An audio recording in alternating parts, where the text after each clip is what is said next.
जितने भी power star Pawan Singh के फैन हैं तो आप सब पूरी तरह से एक्टिव हो जाइए क्योंकि भोजपुरी के पावर स्टार पवन सिंह होली में बहुत ही बड़ा धमाका करने वाले हैं। तो इसी के बारे में इस वीडियो में बात करने वाले हैं, तो वीडियो को पूरा फुल वॉच कीजिएगा। अगर अभी तक आप सब हमारे चैनल को सब्सक्राइब अगर नहीं किए हैं तो प्लीज़ सब्सक्राइब, वीडियो को लाइक कर, प्यार से कमेंट कर। चलिए वीडियो में आगे बढ़ते हैं, बात करते हैं भोजपुरी के पावर स्टार पवन सिंह के होली धमाके के बारे में।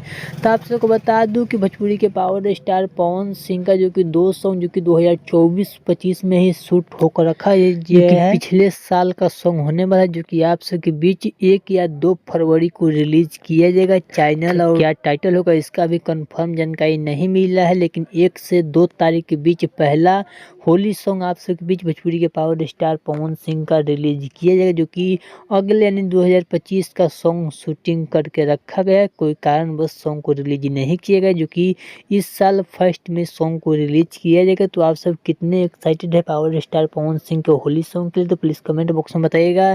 तो चलिए आप सब वीडियो अच्छा लगा तो प्लीज़ सब्सक्राइब, वीडियो को लाइक कर, कमेंट करें। चलिए मिलते हैं न्यू अपडेट के साथ। तो ओके बाय।